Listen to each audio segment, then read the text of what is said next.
జగిత్యాల జిల్లా మాలవల మండలంలోని ప్రసిద్ధ పుణ్యక్షేత్రమైన కొండగట్టు శ్రీ ఆంజనేయ స్వామి ఆలయంలో మాజీ ఎమ్మెల్యే సుంకె రవిశంకర్ స్వామివారికి ప్రత్యేక పూజలు నిర్వహించారు. ఆలయ అర్చకులు ఆయనకు తీర్థ ప్రసాదాలు ఆశీర్వదించారు. అనంతరం ఆలయ భూములు ఫారెస్ట్ అధికారులు మార్కింగ్ చేసిన పరిసరాలను పరిశీలించారు. అనంతరం ఆయన ప్రెస్ మీట్ నిర్వహించడం జరిగింది.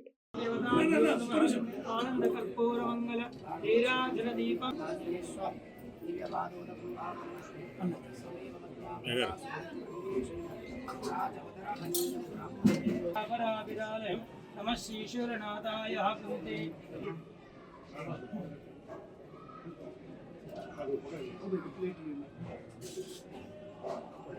वैश्वराय महाराजा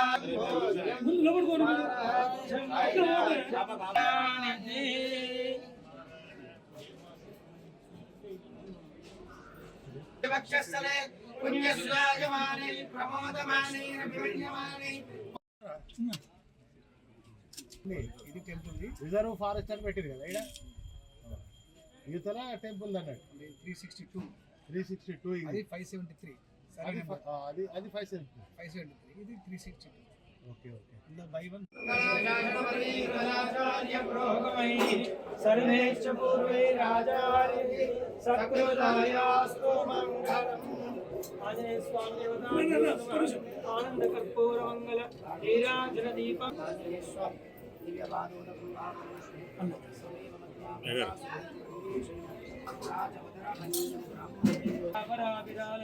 नमः श्रीशूरनाथाय कुन्ते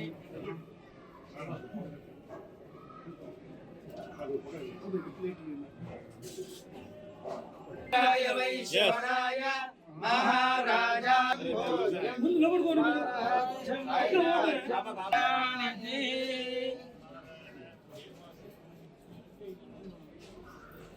वक्षस्थले पुण्यस्वागमाने प्रमोदमाने विभिन्यमाने पुत्रै पौत्रै श्रीवर्धलां दीर्घ జగిత్యాల జిల్లా మల్యాల మండలంలో ఉన్నటువంటి ఒక మహమాన్విత ఆలయం, కోరిన కోరికలు తీర్చే కొంగు బంగారం కొండగట్టు అంజన్న ఆలయ ఆ భూములకే రక్షణ లేకుండా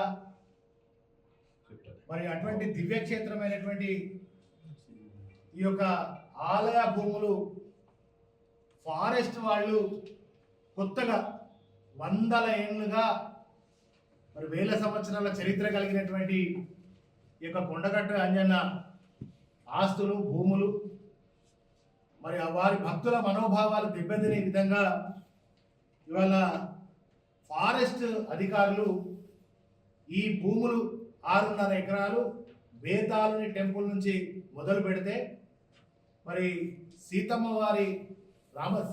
రామచంద్రుల ఆలయం నుంచి మొదలు పెడితే గత బీఆర్ఎస్ ప్రభుత్వం కేసీఆర్ గారు ముఖ్యమంత్రిగా ఉన్నప్పుడు ప్రధాన కార్యాలయం నిర్మాణము, అదేవిధంగా ఈవెందో పవన్ కళ్యాణ్ కూడా మన కార్ల వాహనాలు వారి వాహనం కూడా మరి పూజలు చేసుకున్నటువంటి ప్లేస్ నుంచి మొదలు పెడితే హరిత హోటల్ వరకు కూడా 6.5 ఎకరాలు ఈ ప్లేస్ మొత్తం అటవీ శాఖకి సంబంధించిందని కొత్తగా ఎన్నడూ లేనటువంటి ఒక విషయాన్ని మరి ఓ అటవీ శాఖ అధికారి ఈవోకు నోటీసులు ఇవ్వడం చాలా విడ్డూరంగా హాస్యాస్పదంగా ఉంది.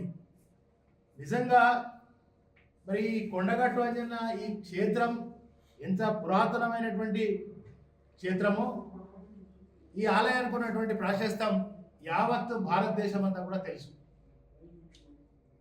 లక్షలాది మంది కోట్లాది మంది భక్తులు వచ్చే ఈ అంజన్న క్షేత్రంలో ఈ షోకాజ్ ఎండోమెంటల్ ల్యాండ్కు సంబంధించినటువంటి ఆలయానికి సంబంధించినటువంటి మరి ఈ యొక్క భూమికి సంబంధించిన ఇష్యూలు అటవీ శాఖ అధికారుల ఈ జోక్యం ఏందో, అదేవిధంగా 684 బ్లాక్ అటవీ శాఖ పరిధి కిందికి వస్తుందని చెప్పి దీన్ని ఆక్రమించిండ్రు అంటూ ఏకంగా మరి వాళ్ళు షోకాజ్ నోటీసులు ఇవ్వడం, అదేవిధంగా రెవెన్యూ అధికారులు కూడా వాళ్ళు వచ్చి సర్వే చేయడం, అంటే ఇది అటవీ భూమిలో ఉన్నదని ఒకరు, ఒకరేమో రెవెన్యూ పరిధిలోనే ఉన్నదని ఇంకొకరు, ఆలయానికి సంబంధించినటువంటి కట్టడాలన్నీ కూడా కూల్చివేస్తాం, ఇది మాకు హ్యాండ్ ఓవర్ చేయండి అని అటవీ శాఖ అధికారులు, మేము 6 ఎకరాల విస్తీర్ణంలో ఉన్నది కనుక మాకు దీని మీద పర్మిషన్ ఇవ్వండి అని ఒక దిక్కు ఈఓ గారు కలెక్టర్కి దరఖాస్తు చేయడం.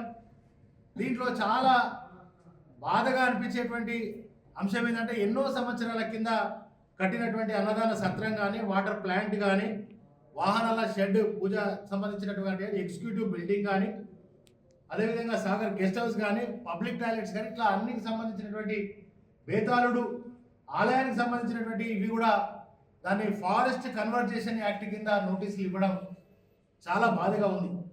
భక్తుల మనోభావాలు నిజంగా ఇవాళ చాలా బాధపడుతున్నట్టే. ఒకప్పుడు మా అంజన్న గుడి భూములు ఫారెస్ట్ వాళ్ళు మళ్ళీ కొత్తగా ఎన్నడూ లేనటువంటిది 100 సంవత్సరాలుగా లేనిది ఇవాళ కొత్తగా గుంజుకుంటారు, మా మనోభావాలను దెబ్బతీస్తున్నారని వాళ్ళు చాలా బాధపడుతున్నటువంటి నేపథ్యంలో నిజంగా ఈ యొక్క non forest conservation act 2A ప్రకారం అటవీ శాఖ అనుమతులు తప్పనిసరి అంటూ వాళ్ళు ఈ అనుమతుల కోసం నోటీస్ ఇవ్వడంతో పాటుగా దీంట్లో కన్వర్జేషన్ యాక్ట్లో 3A 3B సెక్షన్ల కింద నోటీసులు జారీ చేశారు. లేకపోతే చట్టరీత్యా చర్య తీసుకుంటాం, మేము ఈ ల్యాండ్ అంతా కూడా హ్యాండ్ ఓవర్ చేసుకుంటామని చెప్పడం. మరి నిజంగా ఇటువంటి సందర్భంలో గౌరవ జిల్లా కలెక్టర్ గారు, అదేవిధంగా మరి ఆర్డీఓ గారు కూడా వచ్చి ఎంక్వైరీ చేసినామని చెప్పి చెప్తా ఉన్నారు. ఇదే సందర్భంలో నా విన్నపం విజ్ఞాపన ఏంటి అంటే భక్తుల తరఫున సర్వేల పేరుతో ఒక దిక్కేమో ఫారెస్ట్ ల్యాండ్, ఒక దిక్కేమో రెవెన్యూ ల్యాండ్ వాళ్ళు వచ్చి సర్వే చేయనట్టు 2 రకాల సర్వేలు చేసి ఆ సర్వేలు పేరుతో ఒక పెద్ద కుట్రున్నదని నాకు అర్థమవుతుంది. ఎందుకంటే కాంగ్రెస్ పార్టీ వచ్చిన తర్వాత మొత్తం కాంగ్రెస్ ప్రభుత్వాల్లో రియల్ ఎస్టేట్ వ్యాపారం నడుస్తాను. ఇట్లా కొండగట్టు అంజన్న భూములకు సంబంధించినటువంటి ఈ ఆలయానికి సంబంధించినటువంటి దాంట్లో కూడా ఏదో కుట్ర దాగి ఉన్నది, కాంగ్రెస్ వాళ్ళు కుట్ర చేస్తున్నారు అనేటువంటిది అనుమానం నాకు. అంటే దేవాదాయ శాఖ, రెవెన్యూ శాఖ ఇద్దరు వచ్చి జాయింట్ సర్వేలు చేయడంలో నాకు అనుమానం వస్తుంది. కనుక వెంటనే ఈ సర్వేలన్నీ పూర్తి చేయడంతో పాటుగా ఈ పురాతన దేవాలయ భూములను రక్షించుకోవడం కోసం అవసరమైతే ఈ యొక్క కమిటీ వేసుకుంటాం. మేము ఒకటిగా ఏది దేవాదాయ భూముల పరిరక్షణ కమిటీ అని మేము ఒకటి వేసుకొని దాని తరపున కొట్లాడుతాం. అసలు ఈ భూములు ఎంత భూమి ఉండే అంజన్న గుడికి యాక్చువల్గా అంటే మీ అందరికీ కూడా తెలుసు, తెలంగాణ రాష్ట్ర ప్రభుత్వం రాకముందు కేసీఆర్ గారు ముఖ్యమంత్రిగా ఉన్నప్పుడు ఇది చూడండి, జస్ట్ ఒక 16.5 ఎకరాలు, కొంతమంది 26 ఎకరాలు అని రకరకాలుగా మాట్లాడుతూ ఉంటారు.